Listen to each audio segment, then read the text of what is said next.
Hey there. In this video, I'm going to start talking about JavaScript. And so at this point, you would be familiar with HTML and CSS. You know, it's okay if you're not an expert in those things, as long as you have the fundamentals about how to create like an HTML file and a CSS file and stuff. That's all good. So we're going to build on the kind of foundation of HTML and CSS to branch out into a third language called JavaScript. And I haven't really planned out how I want to talk about this, but I'm going to try to basically run through the same kind of content that's in this tutorial here. So, you know, as always, two ways to get at the same kind of data. Okay, so just to get started, what I have is I have a GitHub repo that contains a Scratch directory, which is just a folder that has an index.html file in it. And if you are confused about how to create an HTML file, then see the previous week's content. But I'm going to just open this up in my handy text editor here, and here you see that I have some HTML in my file, and I'm going to maybe open it up in my browser as well. So the browser is rendering my HTML, and it's all working, all good. So maybe before I talk about JavaScript, maybe let's talk about CSS just for a second, specifically because I want to talk about this idea of like different languages and different syntaxes. So we've seen, for example, we've seen the style tag. So I can add an HTML tag to my HTML file. That's the style tag. You can also specify this in a separate file, but for now I'm just going to keep it in the same file just for demonstration purposes. But now inside of this style tag, I'm no longer writing HTML. In here, I'm writing CSS.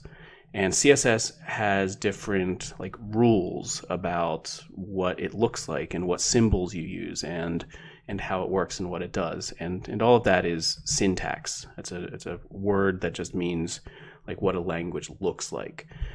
So for example, CSS does not use these tags like HTML does. CSS uses these like selectors and then a curly brace and then some rules. So I can say like give all of my p tags a color of red. I can save that and I can open it back up in my browser and refresh. And we see that my CSS is telling my browser to change that paragraph, or all paragraphs actually, to red. But what I want to point out is that this itself is not HTML. This is CSS, and it's using the CSS syntax. And so that's the thing I wanted to point out. You can write in your HTML file HTML, but then you can have these little like other things that are not actually HTML. It's a different syntax. It's a different set of rules. It's a different language actually. In this case, it's CSS. So JavaScript is similar, except instead of a style tag, I'm going to get rid of the style tag for now because I don't actually need any CSS in this lesson. But it's a similar idea where you have a tag. In this case, it's the script tag. So I'm going to just start by maybe giving myself a script tag with some room. And now inside of the script tag, I am now no longer writing HTML syntax. I am writing JavaScript syntax. And you'll learn more about JavaScript syntax and all the things you can do in it. But just to get something started, what I'll do is maybe I'll show an alert dialog that says, hello world, whatever. If you're coding along, you can make your message say anything you want. But notice that this is not HTML, this is not CSS, this is something new. This is JavaScript syntax. So let me go back and I save that file and let me refresh to see what it looks like. Refresh, and now you can see that I have this dialog that shows hello world, and I can click OK to dismiss it, and we have now learned how to make really annoying pop-up ads. Use this power for good, not evil. Okay, so that's kind of just the real entry point of JavaScript. You use a script tag, and then inside of your script tag, you use JavaScript syntax to do stuff. And now let's talk about the kinds of stuff you can do. The way I like to think about code is there's kind of building blocks to it. And one of the fundamental building blocks of JavaScript and many other similar languages are what's called a function. So for example, back in the code, when we look at this JavaScript line of code, what I'm doing is calling the alert function, and then in parentheses, I'm giving it what's called a parameter, and the parameter is, in this case, the message that should show, and then I am ending my line in a semicolon. So if that doesn't really click with you, the way I like to think about it is in terms of like a recipe. So forgetting about the computer for a second, maybe you've seen a recipe that looks something like this before. I don't know exactly what we're cooking here. Maybe we're baking a cake or something. But a recipe is a series of steps that you follow. And, in this case, we are preheating the oven to a certain temperature. We're getting a bowl out. We're adding some flour and we're adding some sugar. I don't really know anything about cooking, but whatever. The recipe itself doesn't matter. The idea is that when you look at a recipe, you read it line by line, you follow the instruction on that line, and then you continue. You read the next line, you follow the instruction on that line. You read the next line, you follow the instruction on that line. And that's exactly how a computer works. But computers are real dumb. So computers don't understand English, at least like not yet. So you can't write in your code, show a dialogue that says hello world. That doesn't work yet. Maybe someday it will, but not yet. So what you need to do is call a function, and that's where we get into like the JavaScript syntax of how it all fits together. And so, for example, let's kind of convert this recipe to what you might expect in like JavaScript syntax. So maybe you would have like a preheat oven function, and functions are generally one word, but if it's multiple words, there's no space. It's called camel casing, where you have another capital in it. But different functions can have different rules, but generally there's not going to be spaces. And then maybe you'll take a parameter, which is like giving it more information. So you can't just say, hey, preheat the oven. You have to say preheat the oven to a specific temperature. It doesn't really make sense to say preheat the oven without that extra piece of information. So in this case, you would provide that as a parameter. Then maybe you would have like get large bowl, and in parentheses, you would give any parameters. In this case, maybe you wouldn't need a parameter because get large bowl, there's only one large bowl. You don't need to actually tell the computer any more information. It knows exactly what to do. Then maybe you have something like add flour to, where the parameter is cups, and it tells the computer how many cups of flour to get, and same thing for sugar. So this is a kind of convoluted or contrived example, but the idea is that each of these function calls, which is like this syntax of using a function name and then in parentheses giving it any parameters, which can be 0, and then a semicolon. Each of these function calls is a single step that the computer follows in the exact same way that the recipe is a set of steps that you would follow. So it's the same exact idea, just different syntax, different rules about how you write stuff down. So that's kind of how I think about functions and calling functions from JavaScript. I'm going to get rid of that now. So if we go back to this, you see what I'm doing is calling the alert function with the parameter hello world, and then I'm ending it with a semicolon, which is what causes my JavaScript to show this dialog, because it is following the recipe that I've given it. A fancy word for recipe is algorithm in this case. It's just a set of steps that a computer follows, but we won't talk too much about algorithms in this series.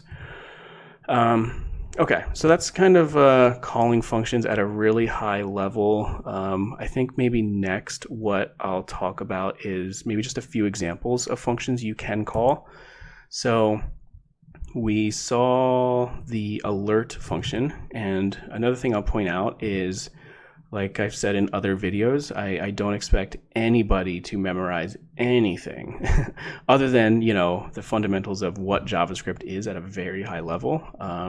I don't expect you to memorize, the name of a bunch of functions. So what you can do is say JavaScript alert function, and you'll get more information, and you can read all about it on like W3 Schools here, or if we find MDN, that's another good resource. But you can read more about how it works and the different parameters it takes and how to use it and all that good stuff. So I don't expect you to memorize exactly how it works, because you can always look that stuff up. But anyway, that's the alert function. Another one that might come in handy is document.write. I think it's called document.write. And document.write is, I don't know, kind of similar to the alert function, only instead of showing your message in a dialog, it actually prints it to the page itself. So let's try that. Document.write, hi world. I'm not super creative when I'm coming up with example code, but hi world should be added to the page. Let's refresh and find out.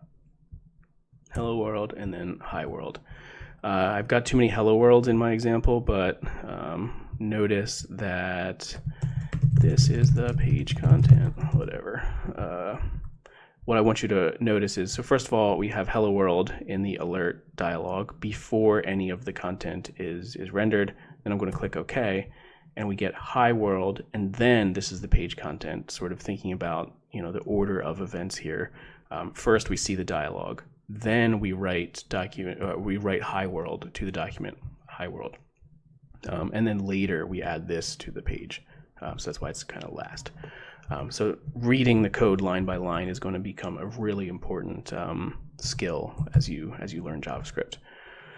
And the last and not least function I want to point out is probably the most useful function in JavaScript, and that is console.log.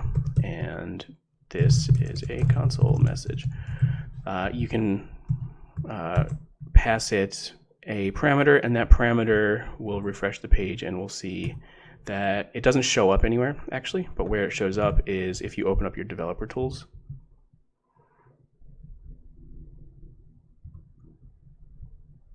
Whoops, I have my device thing on. It shows up in your JavaScript console here.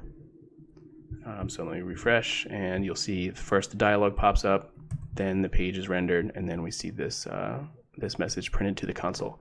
This is also where like errors and stuff will show up. So as you're developing JavaScript, check your JavaScript console, honestly, constantly. Check it all the time. I usually just have it open because otherwise you'll miss errors and stuff. But anyway, the JavaScript console.log function is one of the most useful tools that you'll have in your JavaScript tool belt.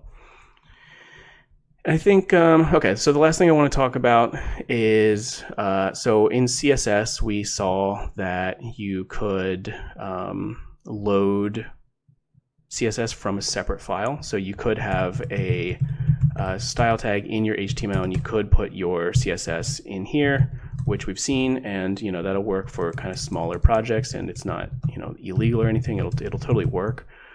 But mostly what you want to do is probably keep your CSS in a separate file, and the exact same thing is true of JavaScript. So let me just demonstrate that real quick.